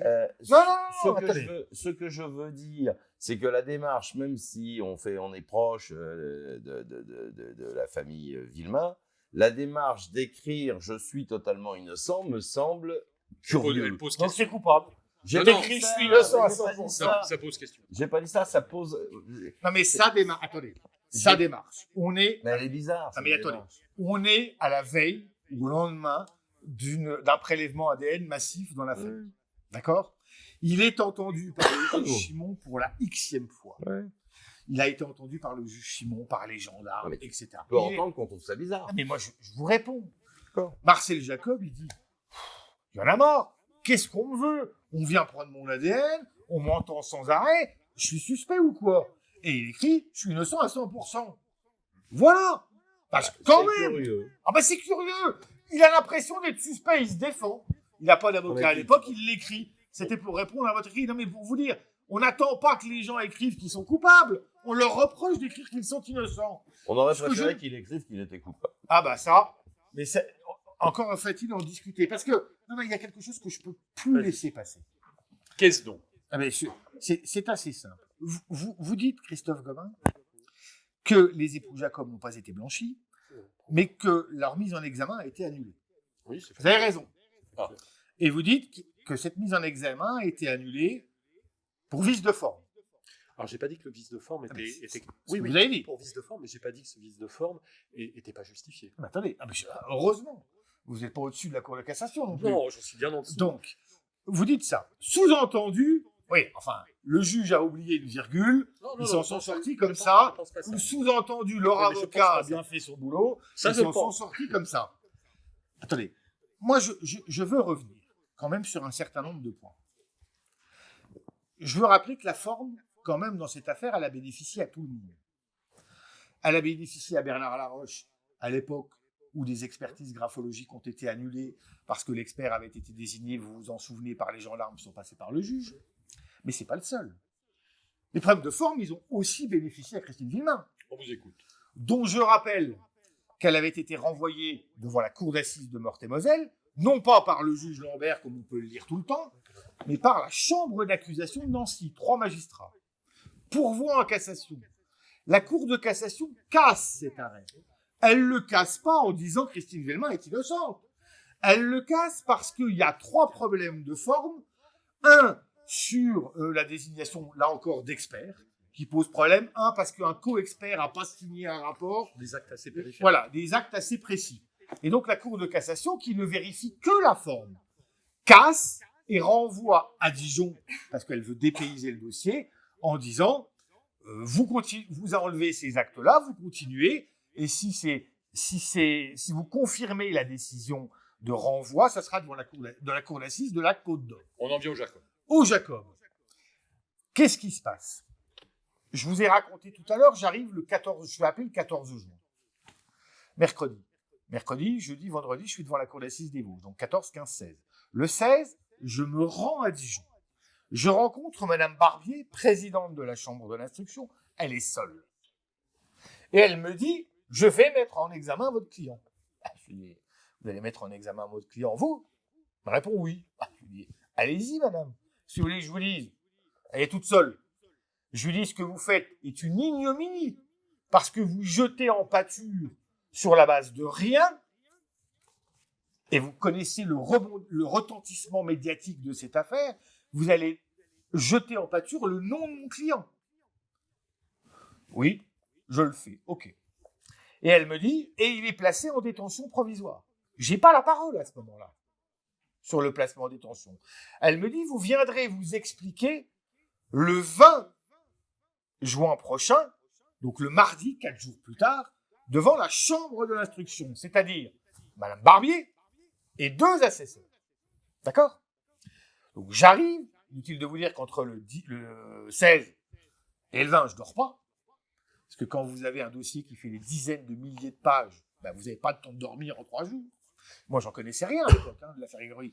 J'étais comme vous, peut-être moins passionné que vous. Hein. Non, ils sont champions. Oui, non, mais c'est pour vous le dire. J'arrive, je bosse, j'arrive devant la chambre de l'instruction, elles sont 3. Thierry Moser, avocat des parents de Grégory, plaide. Monsieur Bosque, procureur général, requiert le placement en détention provisoire de Marcel Jacob. J'avoue, je suis sympa, pas très convaincant, mais ils le font. J'ai l'impression que pour eux, les dés sont joués d'avance. Et Madame Barbier fait son rapport, très à charge. Évidemment qu'elle fait un rapport à charge. Elle vient 4 jours plus tôt, toute seule, de mettre en examen Marcel Jacob. Et moi, je dis, mais madame, ça ne va pas se passer comme ça, je vais plaider quand même. Et je plaide 2 bonnes heures. Et je reprends l'affaire à partir du 16 octobre 84, et notamment le 20 octobre sur la vérification de l'alibi de Marcel Jacob et de son audition, jusqu'en 2017. Et je reprends tout, ça dure 2 heures. Et là, les 2 assesseurs ne sont pas d'accord avec Madame Barbier. Madame Barbier, il y a 4 jours avant, elle a pris sa décision. C'est mis en examen, détention. Marcel Jacob est remis immédiatement en liberté. Pourquoi ? Parce que manifestement, les 2 mettent en minorité la présidente. Et je les ai réussi à les convaincre. Mais je n'ai pas réussi à les convaincre par un tour de magie. J'ai réussi à les convaincre avec les éléments factuels du dossier. Et rien d'autre. Ça veut dire quoi quand on dit que c'est un problème de forme ? Non, ça n'est pas un problème de forme. C'est qu'une dame toute seule, présidente de chambre de l'instruction, a cru pouvoir prendre une décision seule, alors que la loi oblige qu'il soit 3 pour la prendre. La loi, donc c'est bien un problème de procédure. Mais non, mais c'est pas un problème de procédure. Si la loi avait été respectée, si 3 magistrats avaient été consultés, preuve en est que j'aurais peut-être même pas été mis en examen et que je serais pas là pour vous parler. Mais si, puisque le mardi me donne raison. Je suis pour sur le vice de procédure. Mais c'est pas le vice de procédure le mardi, c'est la détention. Sur la détention, mais pas sur la mise en examen. Mais non, mais c'est trop tard. Mais sauf que je la ferai annuler après. On peut que déplorer. Là, je suis d'accord avec toi qu'effectivement, la forme, c'est pas que de la forme et que un problème de virgule, et qu'il y a aussi des droits derrière, et qu'il y a aussi des garanties de bonne justice. Donc là, je suis tout à fait d'accord avec toi. Mais ça reste quand même un problème de procédure. Le fait de ne pas envoyer les Jacob en détention n'a pas été pris uniquement. Non, mais monsieur Levin, je vous mets en examen. Tenez, je vous mets moi en examen pour l'assassinat de Grégory. Je vous prends comme avocat. C'est un problème de forme, j'ai pas le pouvoir de le faire. Mais je suis d'accord avec toi, tu n'as pas le pouvoir de le faire. Mais ce qui ne signifie pas que je ne suis pas coupable. La mise en examen des Jacob n'a pas été annulée sur le fond du dossier. Mais on ne sait pas ce qu'on demandait à la Cour. Mais pour un problème de procédure. Oui, alors, il faut en convenir. Bon, j'ai bien compris votre camp, monsieur Nicolas. Non, mais attendez, on va aller plus loin. Je vous rappelle, c'est vous qui avez pris l'interview. Devriez vous en souvenir. Interview de monsieur Bosque. 1 mois après l'annulation de la mise en examen des époux Jacob. Oui, il annonce qu'il va y avoir. Qu'est-ce qu'il vous dit ? Il annonce qu'il va très certainement y avoir. Non, il vous dit dans moins d'1 mois, ils seront remis en examen. C'est pas aussi clair que ça. Ouais, c'est ce que ça veut dire. Il dit pas 1 mois, mais il dit on va les remettre en examen. Oui, on est 7 ans après. D'accord ? J'attends. Avec impatience. Il n'est plus procureur. Non, mais tu as raison sur le fond du. Mais non, c'est. Sur moi, je veux bien ce qu'on veut. Quand les problèmes de forme profitent au Jacob, c'est des problèmes de forme. Quand il profite à Christine Villemin, c'est normal. Quand il profite à Bernard Laroche, c'est normal. Mais ça a toujours été écrit. Ça doit être normal pour tout le monde. Ça a toujours été écrit que Bernard Laroche avait bénéficié d'un vice de procédure pour les analyses graphologiques. Sauf que ça va plus loin que ça. La question est plus ou moins la même que celle de monsieur, à savoir, ne peut-on pas espérer des confessions étayées par des preuves, puisqu'à chaque fois que quelqu'un dit quelque chose, on dit oui, ça peut être la vérité, mais ça peut être un mensonge déguisé. Et donc, c'est remis en question. Des confessions étayées par des preuves, parce qu'a priori, toute cette famille-là s'est montée la tête jusqu'à en arriver à dire, pour faire mal à cette personne, on va s'en prendre à son fils. Et personne, à un moment donné, n'a dit, stop, on est en train de délirer, on ne va pas tuer un gamin de 4 ans. Il peut y avoir effectivement des gens qui, motivés par une mort prochaine, une rédemption ou je ne sais quoi, pourraient se dénoncer ou dénoncer quelqu'un en ayant des preuves matérielles de ce qu'ils avancent. Alors c'est l'affaire Grégory, donc rien n'est impossible dans l'affaire Grégory. Peut-être, mais c'est fort peu probable que quelqu'un, sur son lit de mort ou dans un dernier élan croyance ou de rédemption viennent accuser ou s'auto-accuser, ça paraît peu probable. Et qu'en plus, ils viennent avec des preuves. Voilà, on est vraiment... c'est très, très, très peu probable. Mais comme c'est l'affaire Grégory et qu'effectivement, dans cette affaire, les choses ne se déroulent jamais comme on les attend, et de façon... En plus, le milieu familial et les personnalités des protagonistes sortent quand même de l'ordinaire, on ne peut rien exclure, quoi. En revanche, ça paraît peu probable. Et madame a raison, c'est arrivé d'ailleurs. L'église, le carnet de l'église. Oui. Vous vous souvenez de cet épisode? Oui. Il y a un carnet dans l'église. Et un jour, après le rebondissement de 2017, on est dans le rebondissement de 2017, il y a une dame qui va à la messe, qui veut mettre un mot sur le carnet de l'église, et qu'est-ce qu'elle voit? J'étais bien avec Bernard Laroche le 16 octobre 84, et on a enlevé Grégory. Signé Muriel Boll. MB. Pardon. MB. Ah bah oui, non, Signé MB. Il faut être précis. Ah! Branle-bas de combat. Je me souviens que ça y est, l'affaire était résolue. Tout le monde était là. Tout le monde y Elle croyait. est un écrit, un aveu, vous voyez. Et il y avait une preuve matérielle. Attendez, j'y vais. Tout le monde c'était jackpot. Paf, on envoie la page du carnet d'église à Doutremepuich. Doutremepuich est l'expert ADN. À Bordeaux. Conclusion, il y a l'ADN de Muriel Boll. Dans un mélange. Donc, non, mais la conclusion, c'était il y a l'ADN de Muriel Boll. Il y a l'ADN de Muriel Boll dans un mélange dans lequel figure également l'ADN de M. Formet, qui est un magistrat qui a intervenu 6 mois dans le dossier, et l'ADN d'une expert en écriture. Oui. À partir de ce moment, Mme Barbier, présidente de chambre de l'instruction, se dit c'est quand même bizarre, ces deux ADN-là. Qu'ils soient tous les trois ensemble à dimanche à la messe. Donc en fait, le jour de l'interpellation des Jacob, Muriel Boll, le même jour, est convoqué pour aller se faire un nouveau prélèvement. Voilà. On fait un nouveau prélèvement de Muriel Boll d'ADN, et là on s'aperçoit que, alors qu'elle avait été prélevée sur une base d'un ADN à 15 segments en décembre 2009, là elle est prélevée sur un prélèvement à 22 segments, et on s'aperçoit que ce n'est plus effectivement l'ADN de Muriel Boll qui figure dans ce mélange. Bon, vous n'avez rien compris, c'est normal. Justement, c'est ce que j'allais dire. Tout ce qu'ils viennent de raconter en une phrase, de raconter en une phrase, et il a parfaitement raison d'ailleurs, c'est comme ça que c'est passé, c'est que l'ADN qu'on croyait détenir de Muriel Boll n'était plus le bon. Donc l'ADN retrouvé sur cette fameuse lettre dans l'église n'était pas l'ADN de Muriel Boll. Tout ça pour vous dire, madame, c'est qu'on a cru là. On s'est dit, jackpot, Muriel Boll a ouvert son cœur, son âme, elle a écrit devant Dieu qu'elle était bien là, elle l'a signé, c'est son ADN. Mais je me souviens encore des dizaines et des dizaines d'appels de journalistes de la France entière, voire du monde, parce que vous avez même moi j'ai des journalistes qui parlent chinois et japonais, qui m'appellent. Je ne comprends rien, mais on me dit, ça y est, l'affaire est résolue. Je dis, ouh là là, doucement, patience. 3 jours plus tard, madame, c'est pas Muriel Boll, ils sont plantés dans l'ADN. Non mais, tout ça pour vous dire quoi? Prudence. Prudence absolue. Moi, tout ce que je vois, alors je ne parodie pas un de mes confrères, mais tout ce que je vois, c'est qu'à chaque fois qu'on retouche à ce dossier, il y a des drames. Et que des victimes, ça commence à en faire beaucoup. 3 ou 4. Ça dépend si on compte la justice. Moi, je la compte. Donc 4. Ça fait beaucoup. Soyons prudents. Quand je dis que je veux des preuves matérielles, c'est pas pour moi. Et je crois que, vous voyez, en cela, j'ai un point commun avec Jean-Marie Villemain. Jean-Marie Villemain, de ce que j'en sais, de ce que j'entends de ses avocats. Alors, il aimerait bien que Muriel parle, si tant est qu'elle ait des choses à dire. Mais il attend les preuves matérielles. Et d'ailleurs, leurs demandes d'actes, ce sont toujours des demandes d'expertise matérielle. Et ils ont raison. C'est-à-dire qu'il n'y a que ça qui pourra. Alors, espérons, parce que moi, je serai à leur place, mais je me battrai évidemment de la même manière. C'est normal. Je suis Jean-Marie Villemain, je me bats au quotidien pour avoir des expertises, parce qu'il ne faut pas que ce dossier se referme, il ne faut pas que ce dossier se prescrive. Il faut essayer jusqu'au bout, il faudra essayer, avec les avancées de la science.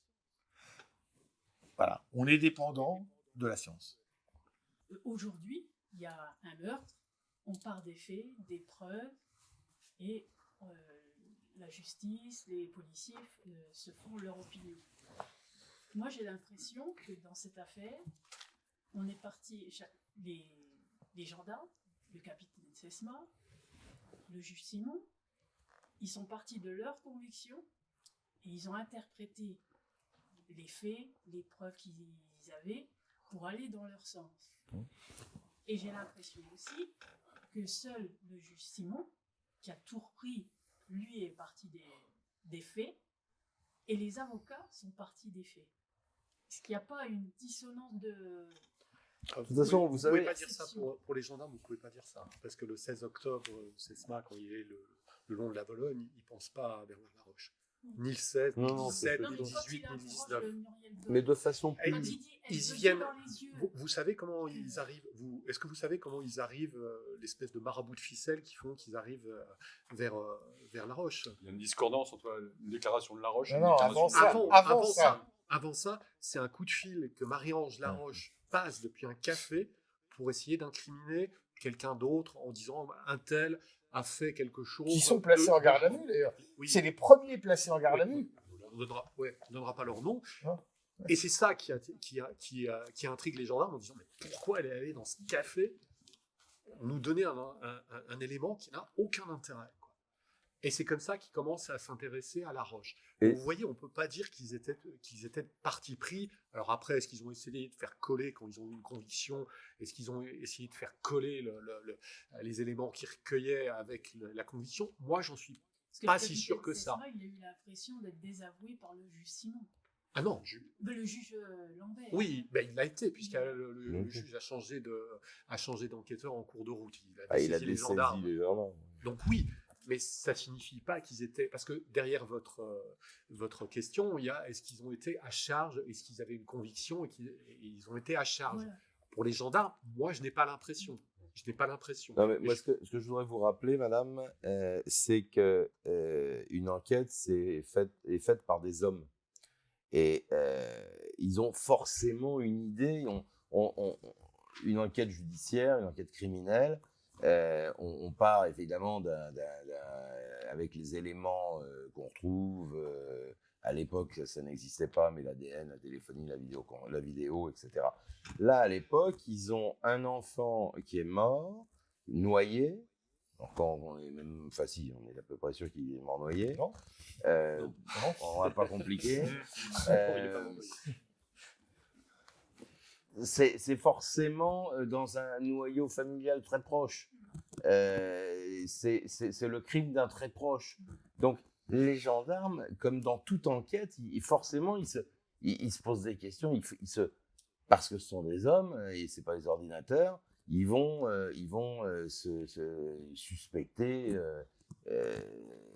un tel ou un tel. Là, il se trouve par ce qu'on vient de vous expliquer qu'on arrive sur Bernard Laroche parce qu'il y a des dissonances, parce que Marie-Ange attire l'attention par un coup de fil où elle essaye de brouiller les pistes. Après, on s'aperçoit que Muriel Boll et Bernard Laroche, quand ils sont entendus séparément, donnent pas tout à fait la même version des horaires. Et c'est la seule discordance de toutes les personnes qui ont été entendues. Et c'est comme ça qu'on se focalise sur Bernard Laroche et Muriel Boll. Et ça, dès le début. Mais ça, on peut pas leur reprocher aux gendarmes. Moi, honnêtement, je l'ai dit une fois sur un plateau, il y avait le capitaine CESMA qui est devenu colonel ou général, je ne sais plus. N'exagérez pas quand même. On ne sait jamais. En tout cas, il mériterait d'être général. Il aurait dû être général, ça c'est que sans l'affaire Grégory, il finissait général. Il aurait sans doute été général. Mais il ne s'est pas trompé de beaucoup, en fait. Il arrive... Qu'est-ce que vous en savez? Non, mais qu'est-ce que j'en sais? J'en sais que tout nous amène à penser que Bernard Laroche, paix à son âme peut-être, parce qu'il est mort inculpé, mais s'il était toujours vivant, je pense qu'on aurait bien évidemment bien progressé, mais on n'a pas trouvé, en tout cas pour l'instant, d'autres pistes et d'autres suspects. On a essayé Christine Villemain, ça n'a pas fonctionné, et ça reste de toute façon sur un noyau familial, un noyau d'extrêmement proche. Madame, vous avez... Votre question, elle est pertinente. Il faut se souvenir, les années, je passe de 84 à 85. 85-86, la France est coupée en deux. La France est coupée en deux. C'est-à-dire que vous avez, je schématise, et quand je dis coupée en deux, la balance penche sur la culpabilité de Christine Villemain. Sublime, forcément Sublime, vous vous en souvenez, les organes de presse se déchaînent contre elle. Dans les Vosges, c'est sûr. Dans les Vosges, mais pas que dans les Vosges, dans la France entière. C'est Christine Villemain, la sorcière, c'est monstrueux. Hein. Et vous avez une autre partie, toujours, un groupe irréductible autour de Sesma, à ce moment-là, qui soutient la thèse encore très isolée de Bernard Laroche. Donc vous avez cette scission. Cette scission, elle va s'inverser complètement. Je veux dire, aujourd'hui, 99% des gens croient en l'innocence de Christine Villemain, consacrée par l'arrêt dont vous faites état de 93, et puis vous avez encore une bande d'irréductibles qui pensent que c'est elle. D'accord ? Beaucoup dans les Vosges. Moi, j'ai envie de dire beaucoup en Meurthe-et-Moselle, mais peu importe. Non, mais il faut un mot. Vous voyez à qui je veux faire allusion. Ce que je veux vous dire, c'est que quand vous rentrez dans ce dossier, c'est mon cas, vous avez un syndrome. C'est le syndrome de moi, je suis meilleur que les autres. Moi, je vais trouver. Donc, vous vous plongez dedans. Moi, je vous parle là de mon expérience des 17, 18, 19 juin 2017. Moi, je me suis dit, toi, Stéphane, t'es jeune, c'est neuf, tu vas trouver. Et vous lisez le dossier. Vous terminez le dossier, vous dites, c'est un tel, c'est limpide. Vous dites, quand même, tout le monde s'est planté, ils sont aussi cons que ça. Vous le relisez. Non, mais je vous fais une vraie confidence. Là. Vous le relisez. Oui, non, c'est l'autre. Vous le refermez. Vous le relisez. Vous dites, voyez, c'est elle. C'est-à-dire que ce dossier, vous savez, on a parlé de la malédiction, là, mais il est maudit. C'est-à-dire que vous le prenez, vous y mettez 3-4 hypothèses, et les 3-4 hypothèses peuvent coller à un détail près, à chaque fois. Ça peut coller. Et vous vous dites, et moi je me suis dit, je me vois encore quasiment tout seul dans ma salle de bain, à dire, mais t'es complètement dingue, mon pauvre. Parce que quand vous dormez pas pendant 2 jours, vous vous dites, mais stop, arrête. Prends le dossier pour ce qu'il est. Ton boulot, c'est pas de découvrir qui a fait quoi. Ton boulot, c'est de défendre Marcel Jacob. Et là, ça change la donne. Et le problème de ce dossier, c'est qu'un certain nombre d'acteurs, je parle du juge Simon et j'en fais 2 minutes. Aujourd'hui... Pas davantage, on va passer à la dernière question. 1 minute. Aujourd'hui, tout le monde dit, le petit juge, c'est Lambert, le grand juge, c'est Simon. Moi, je vais vous faire une confidence. Je suis pas sûr de ça. Quand j'ai lu les carnets du juge Simon, franchement, c'est scandaleux ce qu'il écrit. Parce que BFM a publié quoi ? A publié les 4 lignes où il critique Lambert. Mais elle aurait publié les pages où il y a des propos antisémites. Elle aurait pu... C'est pas des pages, c'est quelques références. Ouais, enfin, des pages additionnées.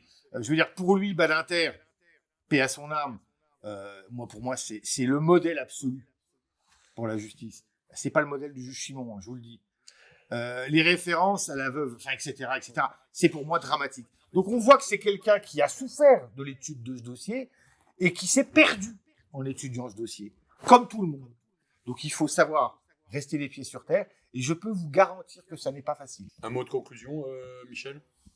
Oui, 40 ans après, on ne sait toujours pas.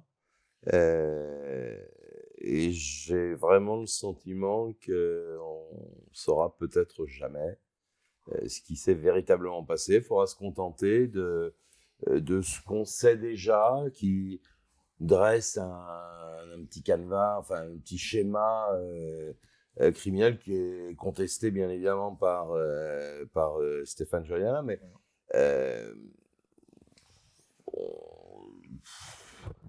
c'est terrible en réalité, que ce soit pour un journaliste, pour un avocat ou pour des gens qui s'intéressent à ce dossier.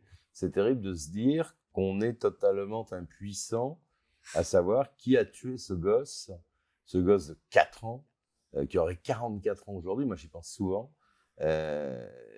Et voilà, je pense qu'on a vraiment développé, on pourra en parler jusqu'à demain matin et peut-être même après-demain matin, mais ça ne ferait pas forcément plus avancer les choses. J'espère qu'on a répondu à vos questions. Merci beaucoup pour votre participation et je vous invite à retrouver tous nos contenus sur nos différents sites internet, l'Est Républicain, Républicain Lorrain et Vosges Matin, où on a mis des choses un peu exclusives, où on a fait aussi un long format vidéo. on a fait plein de choses pour sortir un petit peu de ce qui se faisait d'habitude. Voilà. Merci beaucoup. Merci. Merci.